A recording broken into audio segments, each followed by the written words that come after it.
Hari ng Dragon. Kabanata 1-5. Ang mga matataas na puno ay sobrang siksik na kahit sinag ng araw ay hindi makakapasok, kaya sa malaking gubat na ito ay kadiliman lang ang makikita mo. Sa kailaliman ng kagubatan, mayroong isang maliit na lawa. Ang lawa ay malinaw na kristal, tulad ng asol na kristal, ngunit ang antas ng tubig nito ay malayo sa dalampasigan, at tila anumang oras ay maaaring matuyo. Ang hininga ng buhay ay umaalon sa lawa, ngunit hindi ito malakas, kahit medyo mahina. Sa tabi ng lawa, may nakatayong tao. Nakasuot siya ng itim na robe, parang nasa 40 na siya, gwapo at determinado, at sa kanyang noo, may isang hibla ng blonde na buhok na nakalawit sa isang gilid ng kanyang pisngi. Nakatayo lang siya, medyo dumidilim ang mga mata, at mas nanlumo ang katawan. Sa hindi kalayuan sa kanya, may mga nakatayong tao, na may taas at pandak, mataba at payat, at iba't ibang hugis. Ngunit ang mga mata ng lahat ay masyadong madilim. Diyos ng hayop. Isang babaeng nakasuot ng emerald green na damit ang tahimik na lumapit sa likod ng itim na lalaki at magalang na nagsalita. Ang lalaking nakasuot ng itim na kilala bilang Diyos ng hayop ay nanginginig ang kanyang buong katawan, at lumitaw ang kaunting kapiton sa gilid ng kanyang bibig, Diyos ng hayop. Ngayon, ang ating mga kaluluwang hayop, natatakot ako na tayo ay naiwan sa ating harapan. Kanino ako Diyos? Natahimik sandali ang babaeng nakaberdeng palda bago siya bumulong. 10,000 taon, mula noong itinatag ni Wu Yuhao ang organisasyon ng Spirit Spreading Pagoda, ito ay 10,000 taon na. Ang organisasyon ng Spirit Spreading Pagoda ay naroon pa rin, ngunit sa wakas, patungo ka na ba sa pagkalipol? Mapait na sinabi ng Diyos ng hayop, ang kapangyarihan ng sangkatauhan ay nagawa na tayong lumaban. Ang Stardew Forest, ang huling piraso na lamang ng purong lupa ang natitira. Oo, magsasalita pa sana ang babaeng naka-green na damit. Ang lalaking kilala bilang Beast God ay biglang nagtaas ng ulo, at dalawang mahalagang gintong ilaw ang bumungad sa kanyang mga mata. Ang nakakatakot na aura na sumambulat sa sandaling iyon ay tila nagpang-inig sa buong mundo. Ang lupa sa ilalim ng kanilang mga paa ay bahagyang nanginginig, at pagkatapos, ang lawa sa kanilang harapan ay tila kumukulo, na may mga bula. Ang mga bula na ito ay mabilis na tumaas, at pagkatapos, ang dalas ng pagyanig ng lindol ay naging matindi. Anong problema? Nandito ang mga tao. Bulalas ng babaeng naka-green dress. Labanan mo sila. Isang matapang na lalaki ang umungal at niyugyug ang kanyang katawan, naging isang higanteng oso na may taas na higit sa 30 metro, ang kanyang buong katawan ay naglalabas ng madilim na gininto ang kinang. Mr. Xiong, huminahon ka. Hindi tao. Malakas na sumigaw ang Diyos ng hayop, na nagpapakita ng hindi maipaliwanag na kaligayahan sa kanyang orihinal na madilim na mukha. Tapos na, tapos na, tapos na, walang babala ang mahinang boses sa kagubatan. Ang boses ay tila nagmumula sa lahat ng direksyon, dahil ito ay napakababa na hindi ito naririnig ng mga lalaki at babae. Boom, nagbitak ang lupa, at ang buong kagubatan ay nanginginig ng husto. Bumuhos ang maliit na lawa na naiwan sa lawa, at agad na tumambad ang ilalim ng lawa. Bang, isang ulap ng pilak na liwanag ang biglang bumulwak mula sa mga bitik sa lupa, at pagkatapos ay hamampos ng malakas sa dalampasigan. Ito ay isang malaking kuko, ang buong katawan ay makikinang na pilak, at sa makinang na pilak na higanteng mga kuko ay makapal na natatakpan ng hexagonal na mga kaliskis na pilak. Ang bawat sukat ay sumasalamin sa kakaibang kinang, at ang napakalaking tunog ng pagpalakpak na iyon, na may walang kapantay na malakas na presyon, ay ginagawang yumuko at yumuko ang lahat ng nabubuhay na nilalang para dito. Mas maganda pa ang hitsura ng ecstasy sa mga mata ng Beast God. Siya ay humakbang pasulong, lumuhod sa isang tuhod, at magalang na sinabi, magalang na tanggapin ang Panginoon. Ang lupa ay sumabog sa isang iglap, at ang malakas na aura ay naging dahilan ng paglipad ng higanteng oso na may taas na 30 metro. Isang malaking figure na mahigit 100 talampakan ang haba ay biglang bumangon sa hangin, at sa sumunod na sandali, bumagsak ito ng husto sa lupa. Ang mga higanteng puno ay bumangon mula sa lupa, at ang lahat ng mga taong nakatayo sa paligid ay naging mga higanteng hayop. Ngunit maaari lamang silang gumapang sa lupa sa harap ng pilak na behemoth. Patay na, pero buhay pa ako. Ang mababang boses ay tila umuungal, ngunit tila may malalim na kalungkutan. Kasuklam-suklam na sangkatauhan, lilipulin ba natin tayo? Ngayong nagising ako, darating ang araw ng kanilang pagkawasak. Dahil sa nakakasilaw na liwanag na pilak, ang lahat ng malalaking kaluluwang hayop ay hindi nang ahas na tumingin ng diretsyo, maaari lamang silang mapagpakumbabang gumapang doon, nanginginig, at tuwang-tuwa. Ang Diyos ng hayop ay sabik na nagsabi, Panginoon, ang kasalukuyang mga tao ay napakalakas na. Maging ako, ang kanilang nangungunang mga meka na ginagabayan ng kaluluwa, ay hindi masyadong lumaban. Ang mga tao, na may kapangyarihan ng agham at teknolohiya, ay ginawa itong imposible para sa amin. Makipaglaban. Ang malaking pilak na katawan ay dahan-daang ibinaba ang ulo nito, at isang mahinang boses ang umalangaw-ngaw sa hindi na malawak na kagubatan na ito, upang sirain sila, kailangan mo munang unawain sila. Ikaw, sumunod ka sa akin. Ang mundong ating ginagalawan ay malapit ng ganap na wasakin ng mga ito. Pagkatapos, sakupin natin ang kanilang mundo.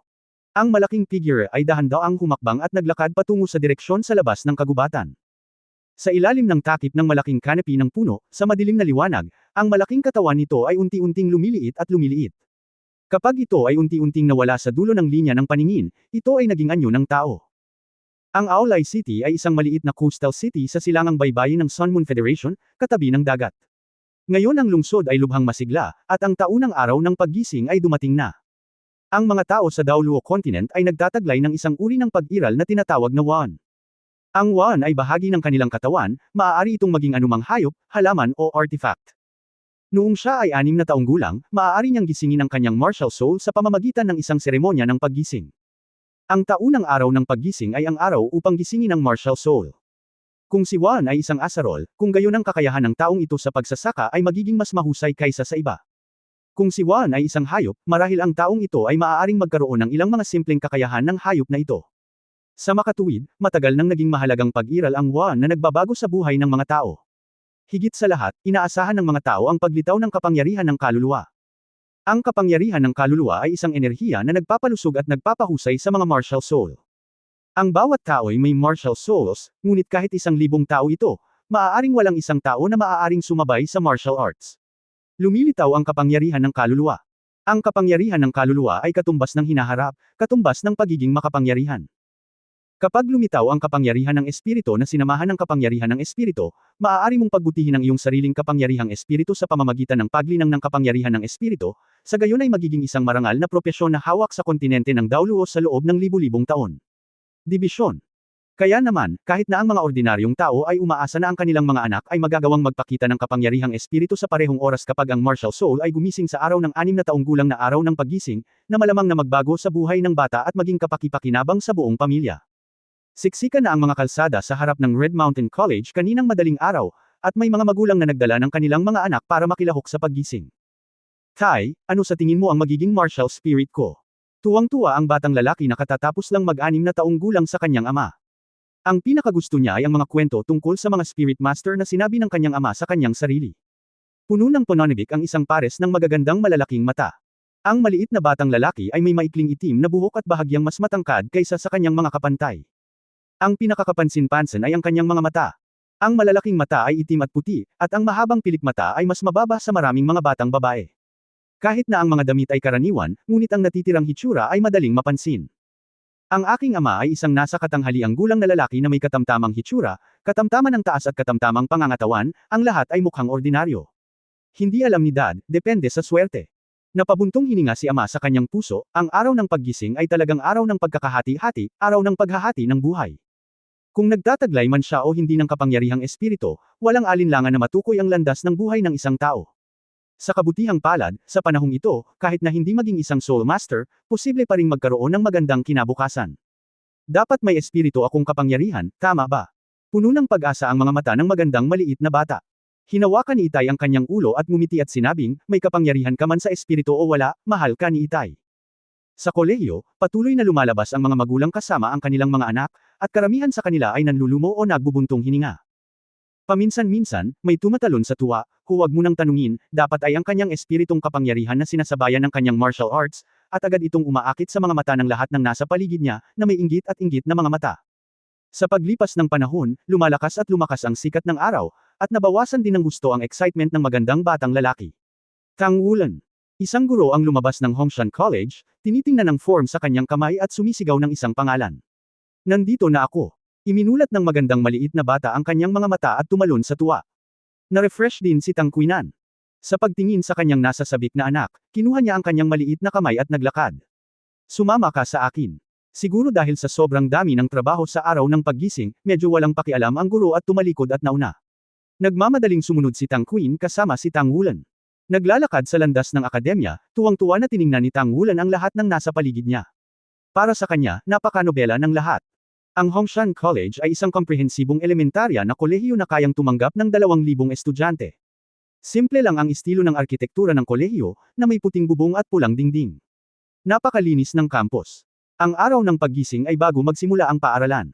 Kung ikukumpara sa pagmamadali sa labas, sa loob ng kolehiyo tila napakatahimik, maging ang nasa sabik na puso ni Tang Wulan ay tila kumalma sa kapaligiran dito. Dinala sila ng guro sa isang bilog na gusali ng pagtuturo at sinabi kay Tang Qinan, maghintay dito ang mga magulang. Tumango si Tang Qinan at tumingin sa kanyang anak at sinabing, makinig sa mga tagubilin ng guro. Halika, anak. Hinihintay ka ni tatay dito. Masiglang tumango si Tang Wulan, tatay, magkakaroon ako ng makapangyarihang martial spirit. Nang makita ang kanyang anak na sinusundan ng guro sa bilog na gusali, ang mga mata ni Tang Qinan ay nagpakita ng bakas ng kalungkutan at mga alaala. Ang ganitong uri ng pabilog na gusali ay makikita sa alinmang elementarya. Tinatawag din itong silid ng paggising. Espesyal itong ginagamit upang tulungan ang mga batang 6 na taong gulang na gisingin ang diwa ng martial arts. Sa tuwing sasapit ang araw ng paggising, aanyayahan ng kolehiyo ang Spirit Tower. Dumating ang espiritual na guro upang isagawa ang seremonya ng paggising. Ilang dekada na ang nakalipas, pumasok siya sa silid ng paggising na puno ng pag-asa. Ang silid ng paggising ay hindi lamang isang lugar para sa martial soul awakening, ngunit mayroong 7 palapag, at bawat palapag ay may silid ng paggising. Dinala si Tang Wulan sa awakening room sa 3 palapag. Pagpasok niya sa silid ng paggising, nakaramdam si Tang Wulan ng nakakasilaw na pakiramdam. Mayroong ilang kahanga-hanga at kahangahangang mga pattern na nakaukit sa lupa, sa mga dingding, at maging sa bubong. Malabo, tila may kakaibang nararamdaman sa kanyang puso, na parabang may kung anong gumagalaw sa katawan. May isang medyo may edad na lalaki sa silid ng paggising na nakasuot ng simpleng robe.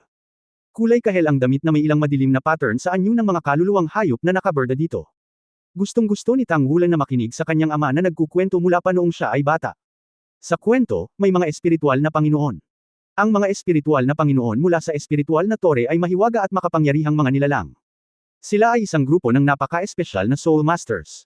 Ito ay may napakataas na posisyon sa mainland. Ngunit ito ang unang pagkakataon na nakita ko ito. Hello, nahihiyang sabi ni Tang Wulan. Ang espiritual na guro ay may magiliw na ngiti sa kanyang mukha, halika, bata, tumayo ka sa gitna. Kumurap-kurap si Tang Wulan, at masunerang lumakad upang tumayo, at pagkatapos ay hindi maiwasang magtanong, Panginoong Espiritong Guro, anong martial spirit ang mayroon ako? Ang espiritual na master ay ngumiti at nagsabi, hindi ko alam. Makikita mo ito sa iyong paggising. Gayunpaman, ang iyong mga mata ay napakaganda. Kung ang iyong martial arts ay nauugnay sa iyong mga mata, kung gayon ikaw ay magiging perpekto. Lumiwanag ang mga mata ni Tang Wulan, ling mo. Narinig ko na. Iyon ang unang may-ari ng tower ng spiritual pagoda. Pinutol siya ng espiritual na Panginoon at sinabi, tumahimik ka, magsisimula na ako. Nakatayo sa gitna ng silid ng paggising, si Tang Wulan ay medyo kinakabahan. Paminsan-minsan ay tumingin siya sa paligid. Kung tutusin, 6 na taong gulang pa lang siya. Kung wala ang piling ng kanyang mga magulang, paano siya makakalma sa kakaiba at nobelang kapaligirang ito? Sa sandaling ito, ang malambot na puting liwanag sa kamay ng espiritual na master ay nakakuha ng kanyang pansin. Ang malambot na puting liwanag ba ang maalamat na kapangyarihan ng kaluluwa? Ang makapangyarihang enerhiya na mayroon lamang ang mga soul master. Habang siya ay nakatitig sa pagtataka, ang kanang kamay ng espiritista ay bahagyang nasa ere, at ang puting liwanag sa kanyang mga kamay ay biglang nasa sabik. Ang puting liwanag na sumugod sa kalangitan ay parang namumulaklak na paputok, na naghahatid ng maningning na kinang sa silid ng paggising. Ang mga linya ng nakasisilaw na kagandahan ay lumiwanag, simula sa kisame at umaabot pababa sa 4 na dingding, na parabang sila ay binago, at parang may buhay, sila ay patuloy na kumalat sa paanan ni Tang Wulan. Ang lahat ng liwanag, sa dulo, magtipon sa posisyon kung saan siya nakatayo. Isang tingting ng mainit at malambing na kapangyarihan ang bumuhos sa kanyang katawan mula sa talampakan niya, na naging sanhi ng bahagyang panginginig ng maliit na katawan ni Tang Wulan, at pagkatapos, naramdaman na lamang niya na bahagyang nanginginig ang kanyang buong katawan na parang electric shock. Naging malabo ang lahat sa kanyang harapan, at patuloy na kumikislap ang mga imahe sa kanyang isipan. Gusto niyang makakita ng malinaw, ngunit ang daloy ng liwanag at anino lang ang nararamdaman niya. Parang nakita na niya pero wala siyang maalala. Sa mga mata ng espiritista, ang kanyang katawan ay na-render ng isang puting halo, at ang kanyang katawan ay nagpapalabas ng madilim na liwanag. Sa ilalim ng epekto ng sinaunang at tradisyonal na ritual na ito, ang kanyang martial soul ay malapit ng magising. Biglang tumili si Tang Wulan, natakot na tumalon ang spiritual master. Karaniwan, kapag siya ay nagising sa kanyang pagkabata, hindi siya magkakaroon ng labis na pakiramdam, ngunit mayroon ding napakaliit na bilang ng mga tao dahil sa katawan. Marupok at hindi makayanin ang epekto ng enerhiya at kasalukuyang panganib. Sa sandaling eye flash ng spiritual master ang kanyang katawan, dumating siya sa harap ni Tang Wulan. Kapag nalaman niyang hindi tama ang sitwasyon, tatapusin niya ang seremonya sa lalong madaling panahon upang matiyak ang kaligtasan ni Tang Wulan. Papalapit, nagulat siya nang makitang ang isang gintong pattern sa noo ni Tang Wulan ay tila kumikislap, at pagkatapos ay ang gintong pattern ay kumalat sa kanyang mga paa na parang lambat.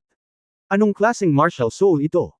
Ang espiritual na master na ito ay napakatanda, at libu-libong bata ang nagising sa pamamagitan ng kanyang mga kamay, ngunit ito ang unang pagkakataon na nakita ni Tanggulan ang sitwasyong ito. Ang mahinang pagbabago-bago ng enerhiya ay tahimik na nagmula kay Tanggulan sa susunod na sandali. Lumitaw ang enerhiya mula sa kanyang ibabang tiyan. Ito ang pinakakaraniwang lugar para sa henerasyon ng kapangyarihang espiritu. Ang mga pagbabago sa enerhiya ay hindi malakas, ngunit ito ay totoo. Ito ay nakakagulat sa espiritual na guro. Ito ay malinaw na isang martial soul na may kapangyarihan ng kaluluwa. Sa maraming pagkakataon, kahit na dumaan ka sa isang buong araw ng mga ritual, maaaring hindi mo matugunan ang isang bata na may kapangyarihan ng kaluluwa. Mukhang maganda ang swerte ngayon. Pero, ano nga ba ang martial soul niya? Ang mga nakaraang reticulated golden lines ay naglaho ng walang bakas, na parang hindi pa ito lumitaw, pinaikit ng mahigpit ni Tanggulan ang kanyang mga mata, na para bang siya ay dumaranas ng matinding sakit, ngunit ang kanyang kanang kamay ay dahan-daang nakataas. Habang nakataas ang palad, isang mapusyaw na asol na halo ang lumitaw mula sa kanyang palad, at pagkatapos, isang maliit na mapusyaw na asol na damo ay tahimik na nag-drill out, kumakalat, at malumanay na umuugoy ng mahina, na naglalabas ng napakahina na pagbabago-bago ng enerhiya. Blue Silver Grass. Puno ng pagkabigo ang boses ng spirit transmitter. Ngunit hindi nagtagal ay napalitan siya ng sorpresa, marami na siyang nakitang Blue Silver Grass martial spirit, isa itong karaniwang basurang martial spirit. Ang Blue Silver Grass ay ang pinakakaraniwang pag-iral sa buong Dao Luo Continent, maging sa Star Luo Continent at Heaven Dao Continent, at makikita kahit saan sa damuhan ng Red Mountain College. Gayunpaman, paano maipanganak na may espiritong kapangyarihan ang gayong basurang martial soul? Masakit. Naramdaman na lamang ni Tanggulan na napunit ang kanyang katawan. Nang may pasok ang mainit na enerhiya sa kanyang katawan, ang kanyang buong katawan ay namamanhid, at kahit na medyo na-refresh, ngunit hindi nagtagal, isang malakas na init na bumubulusok mula sa mga paa, ang init na ito ay nagngangalit sa kanyang katawan. Hindi nagtagal ay nakaramdam siya ng pagkabusog, at ang pakiramdam ng pagkasira ay naging masakit at hindi makahinga. May nakakapunit na pandamdam sa lahat ng dako sa katawan, mga buto, kalamnan, at balat ay masakit sa lahat ng dako. Tila pagkatapos ng mahabang panahon, unti-unting hamupa ang sakit, isang mainit na pakiramdam ang nagmula sa kanyang palad, at iminulat niya ang kanyang mga mata. Banayad na asol na damo, lushly rippling sa kanyang palad, asol pilak damo. Bagamat bata pa si Tanggulan, malinaw niyang naalala ang ginagawa niya ngayon, kaya nagising siya kaagad, Blue Silver Grass. May martial spirit. Bagamat hindi niya talaga natutunan ang kaalaman tungkol kay Juan, mayroon pa rin siyang pinakapangunahing kaalaman. Siyempre alam niya na ang Blue Silver Grass ay isang uri ng walang kwentang martial arts, at ito rin ang pinakawalang silbi. Well, oo, ito ang iyong martial soul.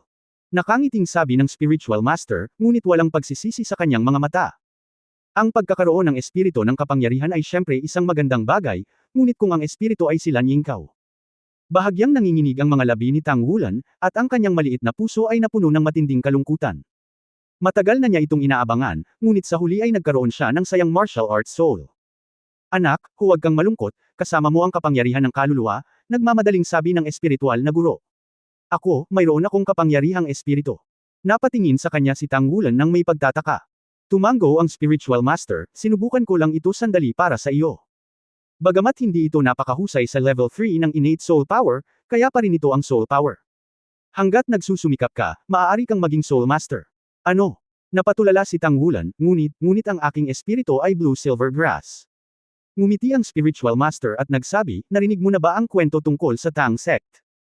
Ang pangunahing martial spirit ng ninuno ng Tang Sect Creation School, ngunit ito ay sila Nyingkaw. 20,000 taon na ang nakalilipas, umasa siya dito sa mata ng mga ordinaryong tao.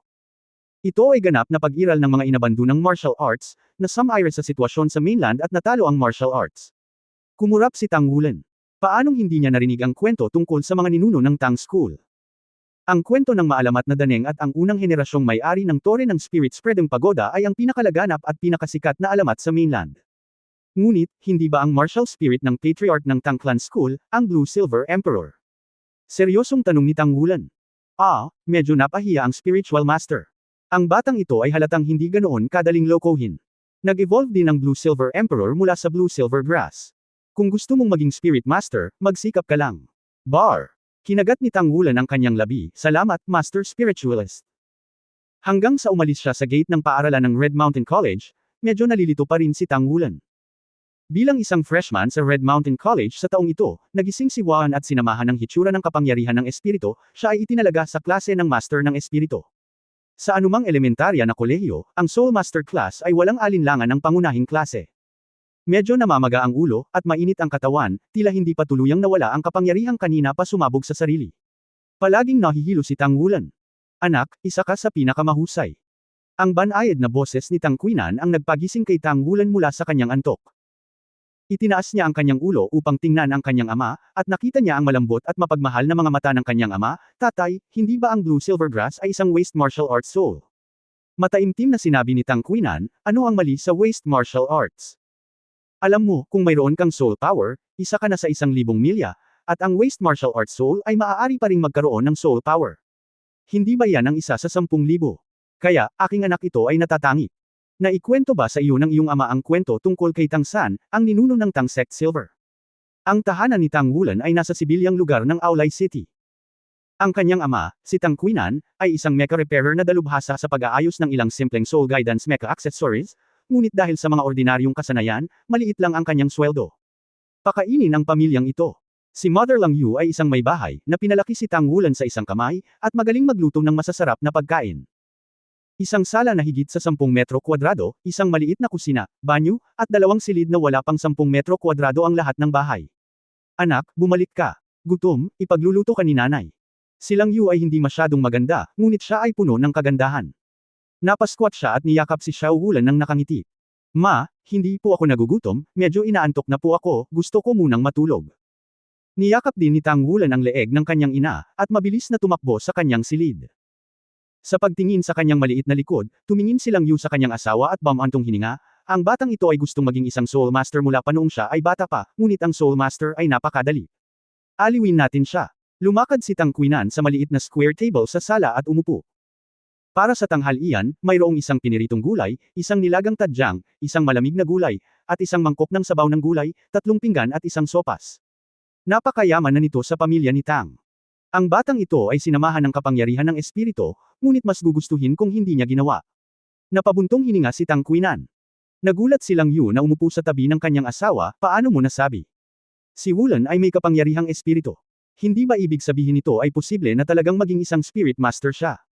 Mapait na ngumiti si Tang Qinan, paano naging ganoon kadali?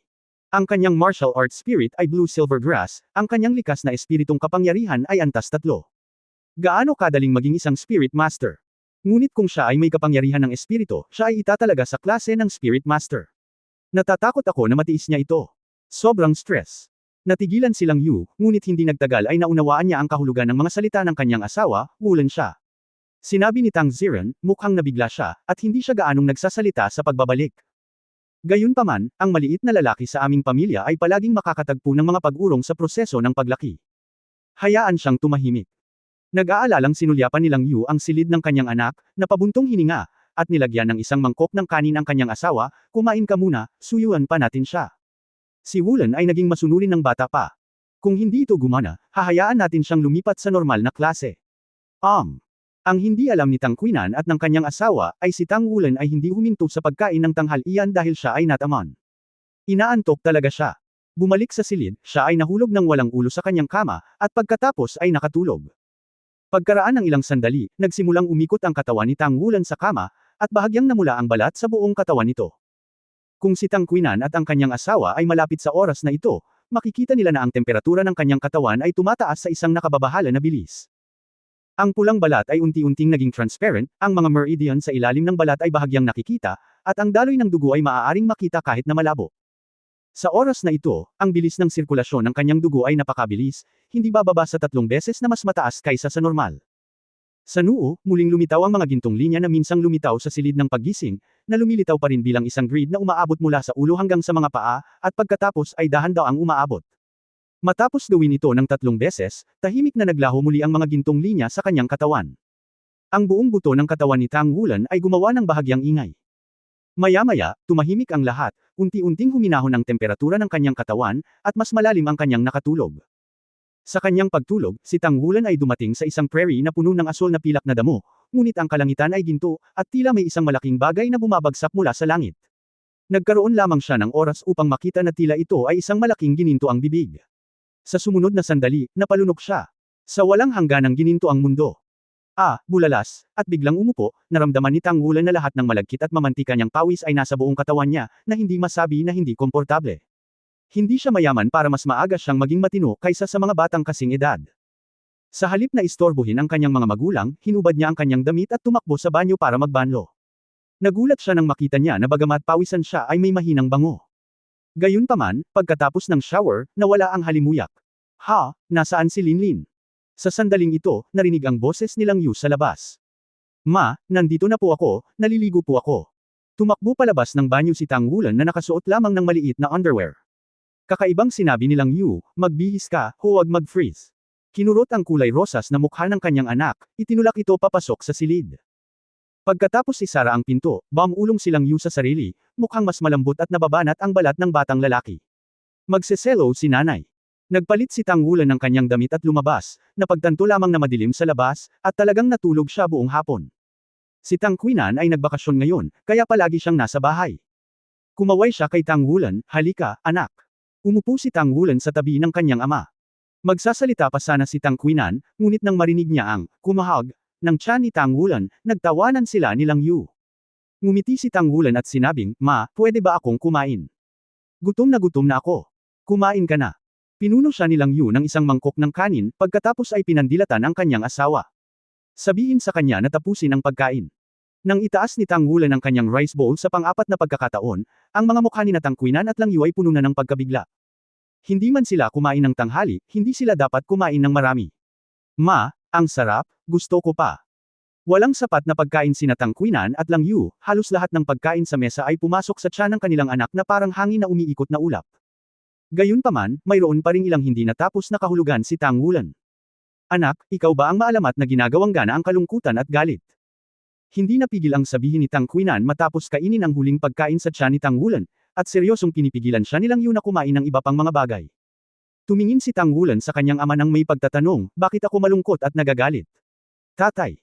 Sinabi ni Tang Ziren, anak, tatanungin ka ng tatay ko, nagpaplano ka bang pumasok sa Soul Master class, o gusto mo bang tulungan kang lumipat sa ordinaryong klase? Sinabi ni Tang Wulan, syempre gusto kong pumasok sa Soul Master class. Gusto kong maging Soul Master. Mahigpit na sinabi ni Tang Qinan, ang iyong martial soul ay si Lan Yingkao. Bagamat may mga kwento tungkol sa mga ninuno ng Tang sect sa alamat, si Lan Yingkao, bilang ang pinakakaraniwang martial soul, ay tiyak na magiging napakahirap linangin. Naranasan mo ang maraming mga paghihirap, gusto mo ba talagang pumunta sa kalsadang ito? Well, gusto kong maging Soul Master. Kapag naging Soul Master ako, maaari akong kumita ng malaki at makabili ng maraming masasarap na bagay para sa aking mga magulang. Dahil sa pagiging bata ni Tang Wulan, namula silang Yu sa tabi niya. Mga bilog sa mata, napakahusay at bait ng batang ito mula pa noong bata pa siya. Okay. Tumango si Tang Qinan, dahil nakapagdesisyon ka na, susuportahan ka ng tatay at nanay mo. At saka, pagsisihan mo man ito sa hinaharap, basta sabihin mo lang kay tatay, matutulungan ka ni tatay na muling magpalit ng klase. Anak, tandaan mo, hindi naisip ni nanay at tatay na gawin kang Dragon of Phoenix. Basta masaya at masaya ka, makukontento kami. Sa puso namin, wala ka bang mas mahalaga kaysa dito? Ngumiti si Tang Wulan, masayang masaya ako ngayon. Bilang karagdagan sa pagkain ng marami, si Tang Wulan ay tila nauuhaw ng higit kaysa dati, at nakatulog ng mas maaga. Kinaumagahan, sa sandaling bumagsak ang langit, tinawag siya ng kanyang ama. Ngayon ang araw ng enrollment. Siya ay opisyal na papasok sa Red Mountain College, at siya ay nasa klase ng Soul Master, na magsisimula ng karera sa pag-aaral ng hindi bababa sa 9 na taon sa hinaharap. Ayon sa mga probisyon ng Sun Moon Federation, ang mga elementarya at sekundaryang kolehiyo ay libre at sapilitang edukasyon. Kabilang sa mga ito, ang mga kolehiyong elementarya ay nagtuturo ng 3 taon at ang mga sekundaryang kolehiyo sa loob ng 6 na taon. Mayroong ilang mga paraan upang sumulong sa kolehiyo, alinman sa pamamagitan ng pag-asa sa mahusay na mga marka upang makapasok, o sa pamamagitan ng paggastos ng maraming pera upang makapasok. O, maaari kang pumasok sa ilang mga kolehiyo upang matuto ng isang kasanayan. Ipinadala ni Tang Ziren si Tang Wulan sa gate ng kolehiyo bago siya umalis. Ang kolehiyo ay napakalapit sa bahay. Sinabi niya sa kanyang anak na umuwi kaagad pagkatapos ng paaralan at magtrabaho. Ang klase ng Soul Master ay may espesyal na guro na kumukuha ng mga mag-aaral sa harap ng kolehiyo, at ang pagtrato ay halatang mas mahusay kaysa sa mga ordinaryong klase. Ang mga ordinaryong klase ay magsasagawa lamang ng normal na edukasyong pangkultura, at bilang karagdagan sa klase ng Panginoon ng Espiritu, mas marami ang magtuturo sa mga mag-aaral na ito na may likas na kapangyarihan ng Espiritu kung paano maging isang Panginoon ng Espiritu, gayon din ang kaalaman ng mga Panginoon ng Espiritu para sa kanilang hakbang sa hinaharap. Maghanda para sa pangalawang kolehiyo. 15 estudyante lang ang nasa Spirit Master Class ngayong taon, at napakakaunting mga bata na may spirit power na nauugnay sa One Awakening, lalo na sa maliliit na lungsod tulad ng Aulay City. Medyo malaki ang session na ito. Hoy, ano ang martial spirit mo? Lumapit kay Tang Wulan ang maikli at mabilog na lalaki at nagtanong. Ang bawat isa ay isang bata sa parehong edad, at sila ay puno ng pag-usisa tungkol sa paparating na buhay sa Soul Master Class. Buong pagmamalaking sinabi ni Tang Wulan, ito ang parehong asul na pilak na damo bilang ninuno ng paaralan ng paglikha ng Tang Sect. Tulad ng sinabi niya, binaligtad niya ang kanyang kanang kamay, ang asul na liwanag ay lumundag sa kanyang palad, at ang asul na pilak na damo ay lumabas sa kanyang palad. Ang hindi niya napansin ay ang mga asul na pilak na damong ito ay bahagyang naiiba sa kahapon, at may malabong gininto ang kulay sa mga ugat, dahil ito ay napaka hindi halata. Kung hindi mo titingnang mabuti, hindi mo ito mahahanap. Cut, masungit na sinabi ng maliit na matabang lalaki, Blue Silvergrass. Nasaan ang waste martial arts spirit? Pagkatapos magsalita, tumalikod siya at umalis. Sinabi ni Tang Wulan na hindi kumbinsido, kung gayon, ano ang tungkol sa iyo? Ano ang iyong martial soul? Bamantong hininga ang maliit na matabang lalaki, iwinagayway ang kanyang kanang kamay, lumiwanag ang malamig na ilaw, at may lumitaw na maikling kutsilyo sa kanyang kamay, tingnan kong espada ang aking espiritu. Kung maaari kong linangin ang titulo Daoluo sa hinaharap, tatawagan ko itong Diyos ng mga espada. Daoluo, katutubong kapangyarihan ng espiritu sa antas ng 5. Kakaunting asul na mga damong pilak sa kalooban ko. Sa pagtingin sa maikling kutsilyo sa kanyang kamay, at pagkatapos ay sa asul na pilak na damo sa kanyang palad, biglang naalala ni Tang Wulan ang sinabi ng kanyang ama kagabi. Mahirap ba talaga para kay Lan Yingkou na maging Soul Master? Nasilaw din ng ibang mga estudyante ang kanilang sariling martial arts, bawat isa ay may kanya-kanyang katangian, ngunit kahit ano pa man ang martial arts, at least ito ay mas mahusay kaysa sa kanyang asul na pilak na damo. Dahil din sa kanyang martial arts spirit ay si Lan Yingkou, kaya walang dumating para bigyang pansin ang maliliit na estudyante na nagsama-sama sa ilang alon. Siguradong magiging Soul Master ako. Naikuyom ni Tang Wulan ang kanyang mga kamao. Kumusta sa lahat, ako ang inyong punong guro na si Lin Zimeng.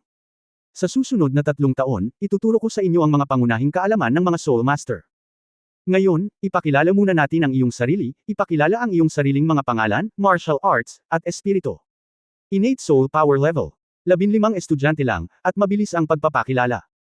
Nang marinig ni Lin Zimeng na ipinakilala ni Tang Wulan ang kanyang espiritu bilang Blue Silvergrass, hindi niya naiwasang bahagyang nagulat, at ang iba pang mga estudyante ay sabay-sabay na nagtawanan. Namula ang mukha ni Tang Wulan, na parang may hawak na apoy sa kanyang puso. Tatay, ito ba ang hirap na sinasabi mo? Mabilis na bumalik sa normal ang ekspresyon ni Lin Zimeng, at ngumiti siya at sinabing, ngayon ang unang araw mo sa klase. Sasabihin muna sa iyo ng guro ang tungkol sa klasifikasyon ng martial arts, at sa hapon ay tutulungan ka na magsagawa ng paunang pagmumuni-muni.